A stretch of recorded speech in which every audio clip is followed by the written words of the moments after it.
Assalamualaikum warahmatullahi wabarakatuh. Selamat siang. Saya Selamat siang semuanya. Mudah-mudahan dalam keadaan sehat pada siang hari ini.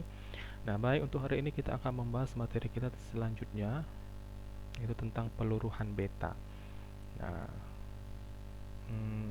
langsung saja kita bahas materi kita pada siang hari ini ya. Jadi dalam peluruhan beta, sebuah neutron berubah menjadi sebuah proton atau sebaliknya. Itu yang dikatakan sebagai peluruhan beta.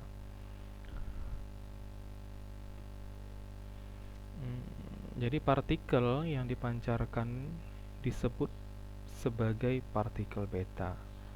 Kemudian partikel itu dikenal sebagai elektron. Ya, partikel beta disebut juga sebagai elektron. Elektron yang dipancarkan diperoleh dari elektron yang diciptakan oleh inti atom dari energi yang ada. Jadi itulah yang dikatakan sebagai beta. Jadi beta, partikel beta itu sama dengan partikel elektron. Nah, neutron menghasilkan proton ditambah elektron. Jadi reaksi ini kurang tepat karena pada reaksi ini baik itu energi, momentum ataupun momentum sudut dia tidak kekal. Jadi Pauli ya melalui hipotesisnya mengusulkan suatu partikel baru yaitu neutrino. Nah, sehingga dapat dihasilkanlah neutron menghasilkan proton tambah elektron ditambah neutrino ya. Nah, untuk peluruhan beta dibagi menjadi dua, ada peluruhan beta minus dan juga beta plus. Kalau beta minus, perhatikan, Ne dengan nomor massa 23 dan nomor atom 10 menghasilkan Na dengan nomor massa 23 dan nomor atom 11 ditambah dengan partikel beta dengan nomor massa 0 dan nomor atom negatif 1 ditambah dengan neutrino ya.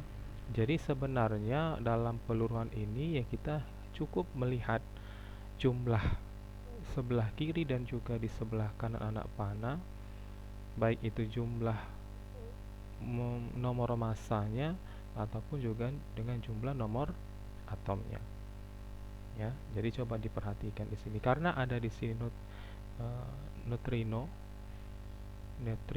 ya. Neutrino yang bertanda negatif, maka elektron di sini juga dikatakan sebagai bertanda negatif untuk menyeimbangkan. Nah, sementara jumlah dari massa, nomor massanya sebelah kiri ini ada 23, sebelah kanan 23 ditambah 0, jadi totalnya juga 23. Sementara nomor atomnya di bawah itu ada 10, sebelah kanan 11 ditambah negatif 1 juga totalnya sama dengan 10. Nah, sementara untuk beta plus, kita kasih contoh Pa dengan, dengan nomor massa 230 dan nomor atom 91 menghasilkan Th dengan nomor massa 230 dan nomor atomnya 90 ditambah dengan elektron positif atau beta plus dengan nomor massa 0 dan nomor atom 1 ditambah dengan neutrino. Ya, ini dikatakan beta plus. Nilai elektronnya itu positif. Sementara beta minus nilai elektronnya itu adalah negatif. Itulah perbedaan, itulah pembagian daripada peluruhan beta. Ada beta minus dan juga beta plus. Sifat-sifat daripada antineutrino ya. Yang pertama, muatannya ini adalah netral. Neutrino ini muatannya netral. Mempunyai spin setengah ya, berarti searah dengan jarum jam. Mempunyai energi, tidak mempunyai massa. Itulah dikatakan sebagai antineutrino. Nah, coba perhatikan di sini. Coba carilah persamaan energi yang terjadi pada saat peluruhan beta plus. Persamaan energi yang terjadi pada saat peluruhan beta plus.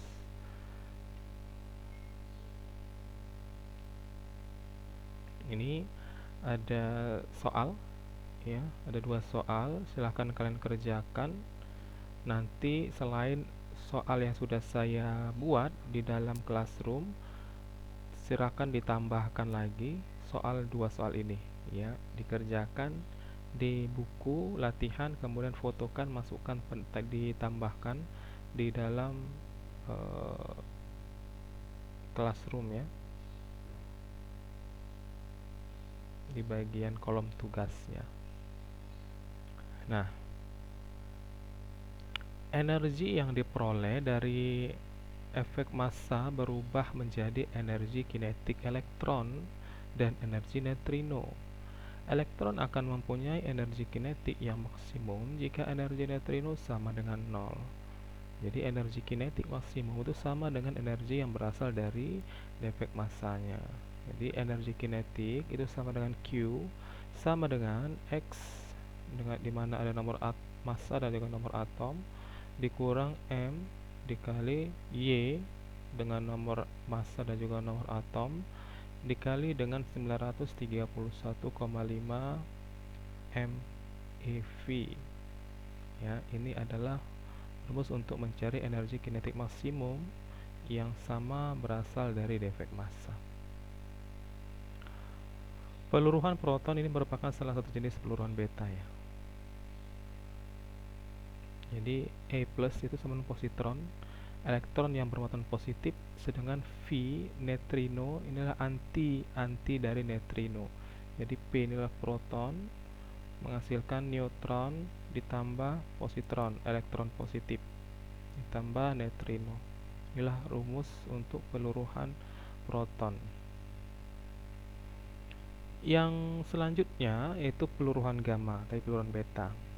Peluruhan gamma dapat terjadi pada peluruhan alfa dan juga beta ketika inti akhir masih berada pada keadaan tereksitasi.